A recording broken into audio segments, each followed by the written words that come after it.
Magandang araw po mga kaguro. Ang tatalakayin natin sa araw na ito ay ang DepEd Order number 14 Series of 2025 na lumabas noong May 8, 2025. Ito po ay amendment sa DepEd Order number 17 Series of 2019 o Guidelines on the Provision and Use of Official Mobile Phones, Postpaid Lines, and Prepaid Loads as amended by DepEd Order number 2 Series of 2023.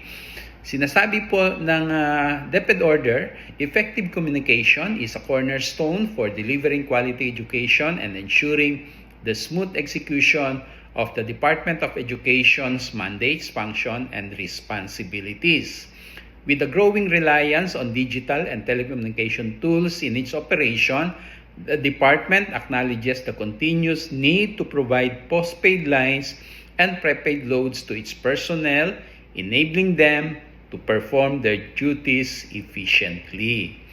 Sa Division Office po, ang SDS ay may allowance na 2,500. Ang assistant naman po ay mayroong 2,000 na allowance. Bawat one, Division Chief o ang SDOD Chief at ang CID Chief ay may 2,000 na allowance. Ang Education Program Supervisor at Public School District Supervisor ay pareho pong may 500 pesos na monthly allowance. Ang school heads naman po o principal ay may 1,000 pesos communication allowance. Samantalang ang assistant school principal sa isang integrated secondary school ay mayroong 800 pesos na allowance.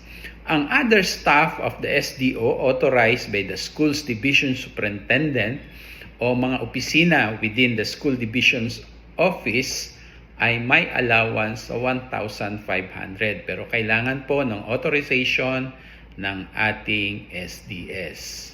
Kung meron po kayong tanong o dagdag kaalaman tungkol sa ating tinalakay, paki-comment lang po sa ibaba.